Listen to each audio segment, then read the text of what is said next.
Fala galera, Capitão Fran aqui para mais um episódio de Nerd Fiction. E hoje eu vou falar para vocês a ordem cronológica do universo cinematográfico da Marvel.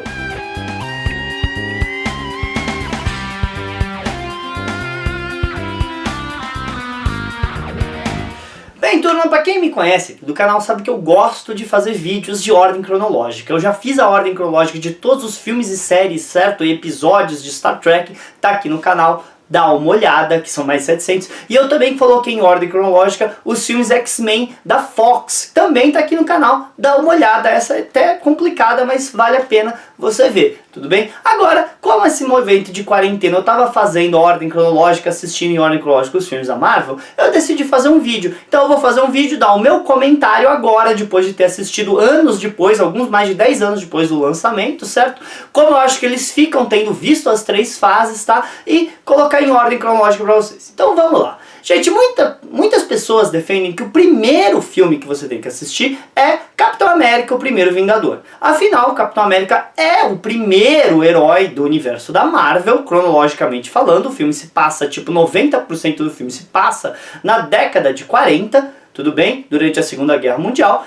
E ele é o primeiro herói, certo? Até o filme do Eternos chegar na fase 4 e mudar isso. Mas de qualquer maneira, esse filme, tá, tudo bem, ele seria o primeiro. Mas eu, Fernando, não coloco ele aqui. Porque o filme começa e termina, certo? Muito mais pra frente, lá pros anos 2000. Então, apesar de eu achar que existe muito mérito em quem defende que esse é o primeiro filme, e tem mérito mesmo o argumento, eu não coloco. Se você quer assistir ele primeiro, eu não mando em você, assista primeiro. E de novo, se você acha que ele é o primeiro, respeito muito a sua opinião, porque faz sentido o que você tá falando. Mas eu, Fernando, não coloco. Outra coisa, se você quiser colocar séries, tá, no meio dessa brincadeira, então de verdade o que você tem que assistir é a série da Agente Carter.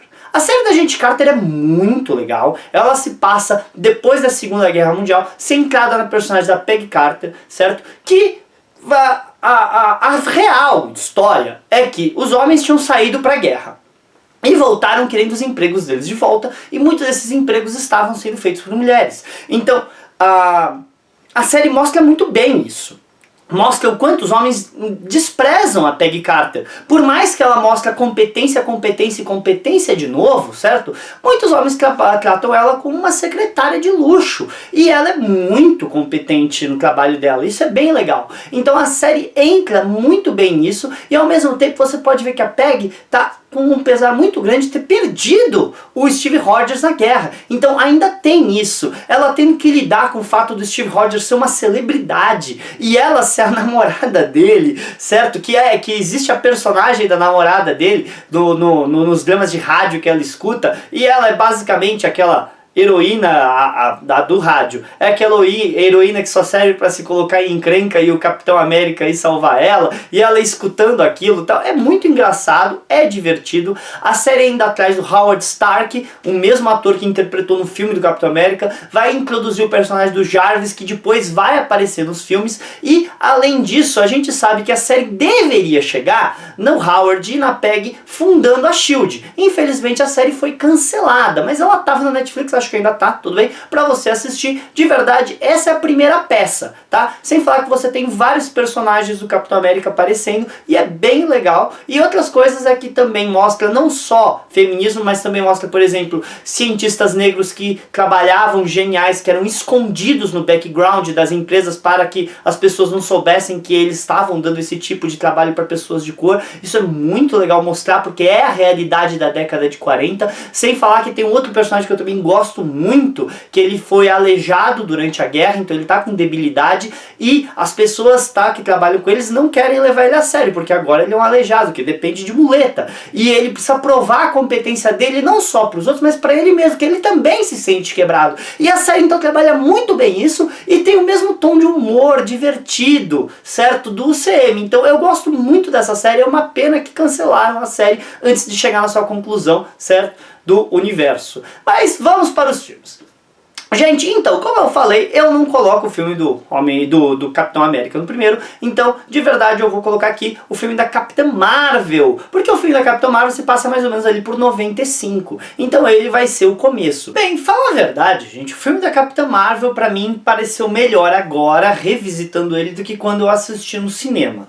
Ainda tenho alguns problemas com o filme, mas eu acho que o meu principal problema com o filme é a interpretação da Brie Larson, que é uma interpretação muito dura, muito apática, muito sem emoção, o que é uma ironia, sendo que o filme inteiro ficam falando pra ela que ela tem que aprender a controlar as emoções, quando a gente não vê emoção e simpatia nenhuma na atriz. Agora, o filme em si, eu gostei muito mais. Eu achei o filme muito mais interessante agora, revisitando ele, tá? Tudo bem? Gostei bastante da participação da SHIELD, tá? No filme, e mostrar o poder da Joia do Infinito, né? Da Joia do Espaço que está dentro do Tesseract. Tudo isso eu achei que vale bastante a pena no filme. Só por questões de curiosidade, esse filme tem o Nick Fury, interpretado pelo Samuel Jackson, e também a volta do Clark Gregg, interpretando o Phil Coulson, que vão ser chaves muito importantes na fase 1 da Marvel e pra frente. Então toda essa participação da SHIELD é muito legal.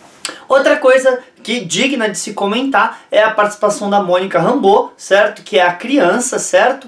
Que tá lá, que ela vai ser muito importante no futuro da Marvel, principalmente para quem conhece o quadrinho sabe o que vai acontecer com ela, tá? Então tudo isso é muito legal do filme, toda essa interação. Agora, o que não faz sentido para mim no filme é como o Tesseract saiu da mão do Howard Stark, que a gente sabe pelo filme do Capitão América que estaria lá, certo? E foi parar na mão da Marvel. Tá? Mas, apesar disso, se você está assistindo esse filme pela primeira vez, essa pergunta, sem ter assistido essa pergunta não deveria estar na sua cabeça, porque você nem deveria saber o que é o Tesseract, se esse foi o primeiro que você viu. Mas no final, termina com o Tesseract na mão do Nick Fury, tá? Que é bem legal. Outra coisa é que o filme tem uma cena de flash forward bem legal no final, onde a gente vai ter a Viúva Negra, o Capitão América, o Rhodey, certo? E o Hulk, certo?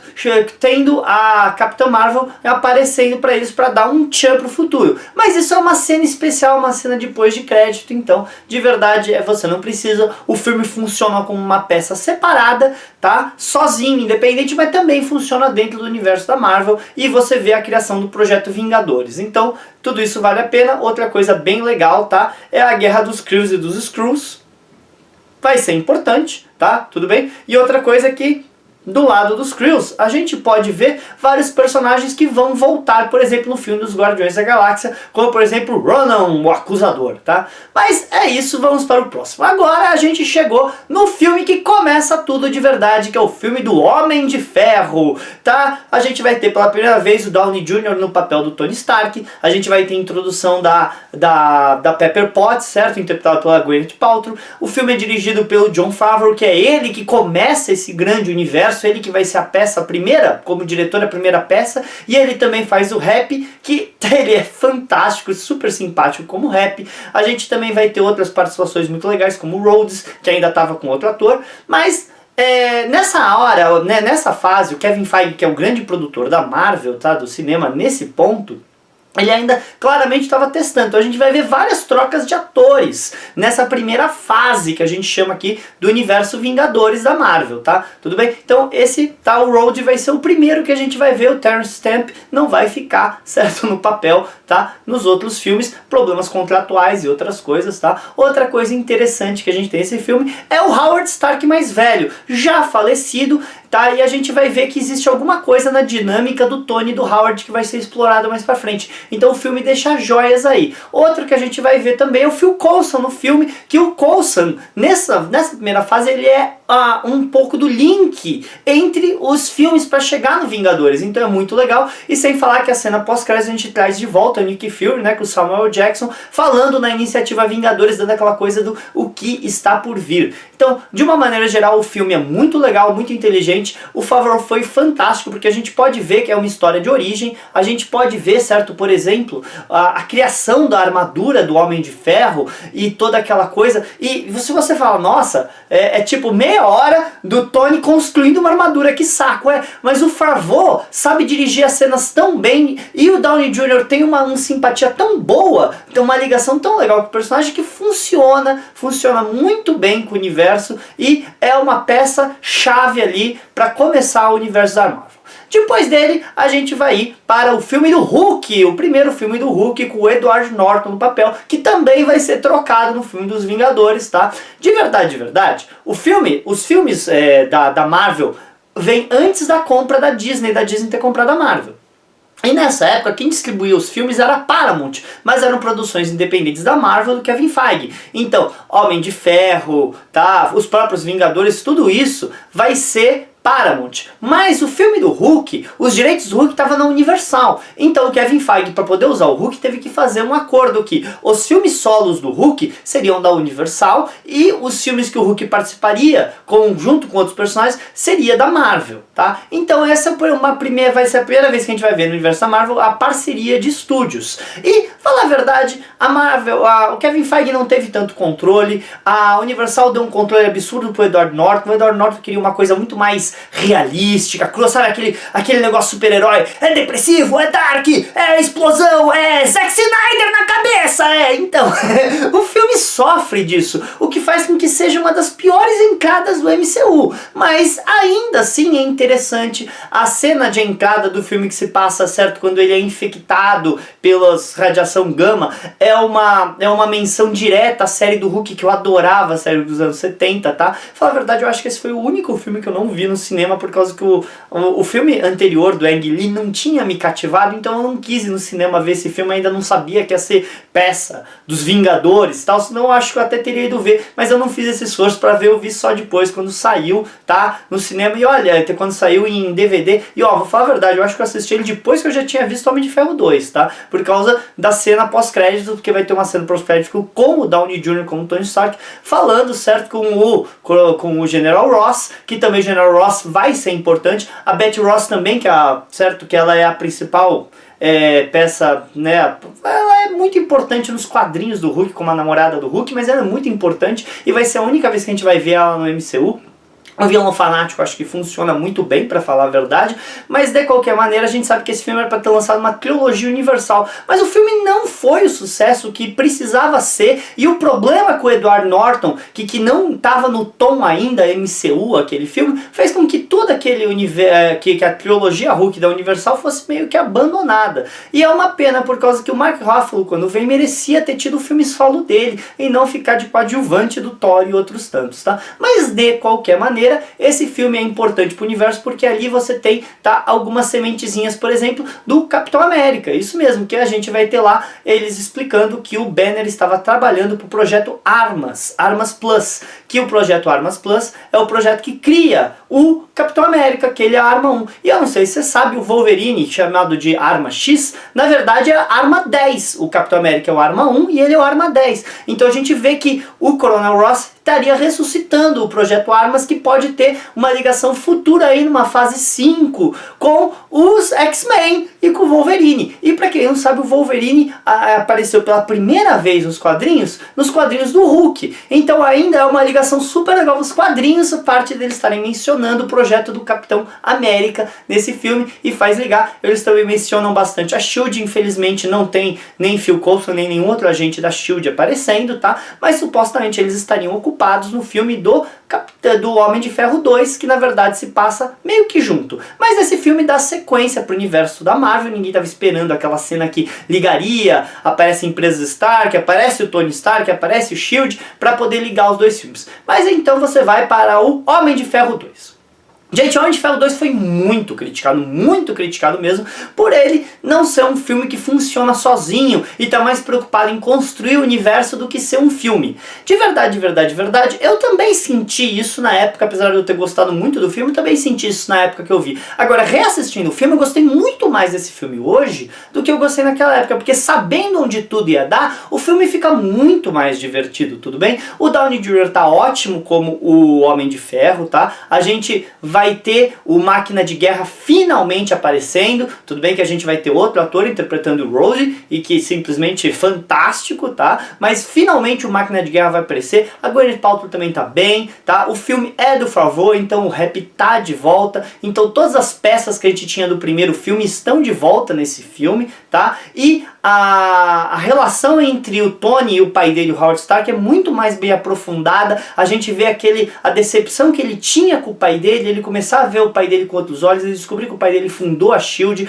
A gente tem muita referência ao Capitão América, ao futuro, certo? A gente vai ter referência até ao Wakanda no filme, a gente vai ter a volta do Nick Fury, a gente vai ter a volta, certo, com o Samuel Jackson, a gente vai ter a volta do Phil Coulson com o Clark Gregg. Então é um filme de construção de universo, a Feira Stark tá lá, a gente tá esperando ver o Hammer de volta. E de curiosidade, a gente também tem um menininho usando um capacete do Homem de Ferro que vai enfrentar um dos drones do Whiplash, certo? E aí o Homem de Ferro aparece. Mais tarde o Kevin Feige, tanto o Kevin Feige quanto também o Tom Holland, que faz o Homem-Aranha, confirmou que aquele é o Homem-Aranha criança, então aquele seria o Peter Parker. Então também é um easter egg aí divertido pro filme 2 pra vocês. Agora o fantástico mesmo que esse filme vai introduzir pra gente a Scarlett Johansson, certo? Que no papel da Viúva Negra, fantástica, e nesse filme ela consegue ser uma coisa que nem sempre ela pode ser, que ela é uma espiã. Apesar de ela ser uma soldada absurdamente competente, de verdade, a Viúva Negra é uma espiã, e nesse filme ela é uma espiã infiltrada nas indústrias Stark. Isso é muito legal de ver, sem falar que a hora que ela veste a roupa da SHIELD e mostra que ela arrasa, é demais, sabe, de ver tudo aquilo, ver como ela é competente. E a gente sabe que a Viúva Negra é a peça feminina mais importante do universo da Marvel. Desculpa para os fãs da Capitã Marvel, mas é a Viúva Negra que é a Vingadora original e que sem ela nada teria acontecido. Então tá aí. Agora, pra quem não sabe, originalmente era pra ser a Emily Blunt no papel, certo? A esposa do John Krasinski, e existem boatos de que ela e o John Krasinski estariam sendo cotados para estar no filme do Quarteto Fantástico, mas tudo isso ainda é boato. Então vamos para bola pra frente. O próximo filme que a gente vai assistir na sequência é o filme do Thor. Por quê? Por causa que o Phil Coulson sai do filme para ir atrás do martelo Mjolnir, que na cena pós-crédito mostra ele chegando e encontrando Mjolnir. E essa é uma cena que está no meio do filme do Thor. Então, na verdade, o filme do Thor começa na metade do filme do Homem de Ferro 2. E o filme do Thor tem dois núcleos, basicamente. O núcleo na Terra, que é encabeçado pela Jane Foster, tudo bem? E o núcleo de Asgard, que é encabeçado ali pelo Odin, e pelos Guerreiros 3 e a Lady Sif. E é claro, a introdução, certo, do Loki, fantástico, tá? Um dos melhores personagens dos vilões da Marvel, e ele tá fantástico nesse filme. Você vai ter também o Odin e a Frida tão muito bons no filme, tá? Tudo bem? Toda aquela parte mitológica, mas de verdade, apesar de estar muito legal, o filme não é tão legal assim, o filme não é tão bom, mas ele funciona para a construção de universo. O Dr. Savick também aparece nesse filme, que é muito legal, tá? E no núcleo da SHIELD, que é o núcleo da Terra, o Clark Gregg tá fantástico, liderando. A gente também vai ter o Agente Sitwell, que vai aparecer outras vezes, bem pequenininho, mas divertido mesmo. É o pequeno cameo, certo? O Jeremy Renner como o Gavião Arqueiro. Ele tá demais. Numa pequena cena ele mostra todo o charme do personagem que a gente ia conhecer e a introdução dele em preparação para o filme. Bem, depois do filme do Thor, a gente então iria para o Capitão América, o primeiro Vingador.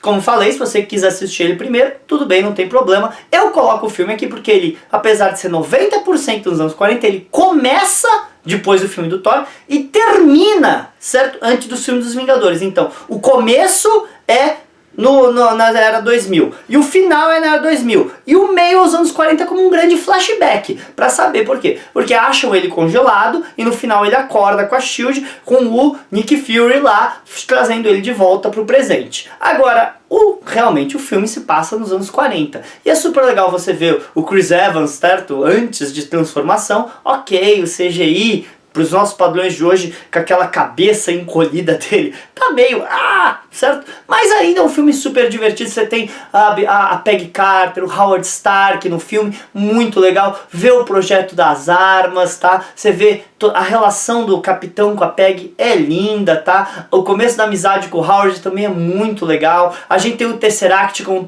peça principal. A gente vai ver o Caveira Vermelha, que é muito importante porque ele funda a Hydra, certo? Não só ele, como o Zala também está, certo? Que ele também vai ser muito importante para o futuro do MCU. E é claro, vai ter outros personagens que lutam com o capitão, como o Dundon Dugan e o Bucky. A relação do Bucky antes e depois, certo? Inclusive a relação do Bucky começa na feira de inovações da Stark Industries que a gente viu no no Homem de Ferro 2, desculpa. Então a gente pode ver essas ligações do universo se realizando e o Howard fazendo o escudo do Capitão América para ele com o Vibranium, que vai ser tão importante para o futuro, sabe, do universo cinematográfico da Marvel, e todas as ligações e a realização daquilo, tudo isso é muito legal. E a gente vê como é que o Tesseract foi parar na mão do Nick Fury, que é a cena pós-créditos do filme do Thor, que eu esqueci de falar. No Thor 1, a cena pós-créditos é o Dr. Savage ser entregue ao Tesseract para ele trabalhar com o Tesseract, e a gente sabe que tá na mão do Nick Fury por causa do filme da Capitão Marvel. Então as coisas estão ligando para chegar então finalmente no final da fase 1 no filme Vingadores. Gente, eu sei que esse vídeo é longo e vai ser longo porque é muito filme, tá? Então, Os Vingadores, tá? Muito legal, divertidíssimo, tá? O filme dos Vingadores.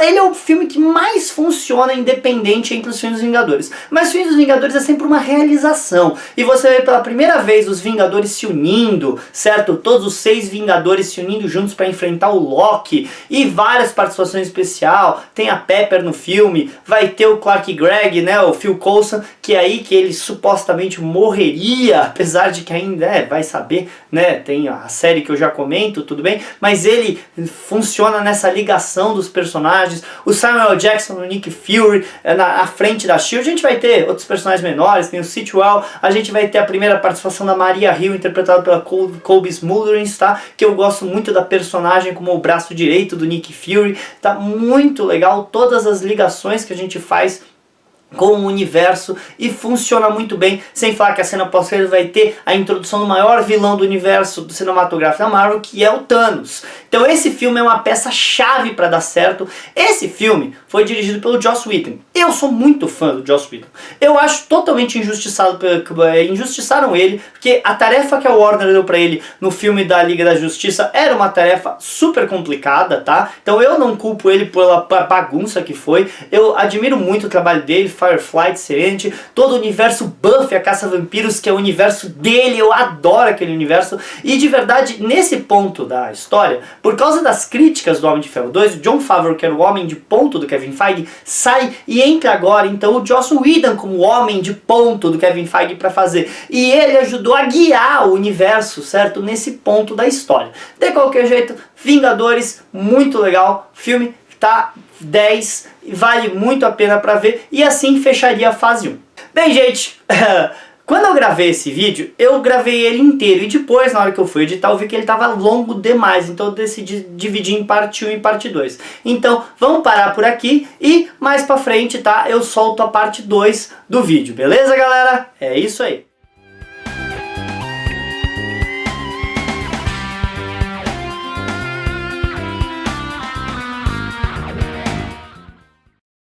Mas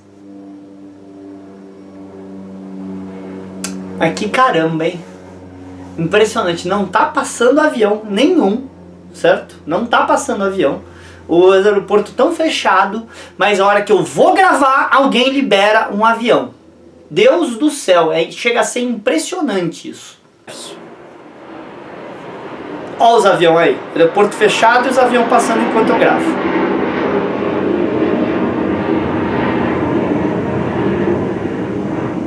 É por causa que eles chegaram pra torre e falaram: ah, não pode partir no avião, mas o Fernando começou a gravar, então agora deixa passar, então vai.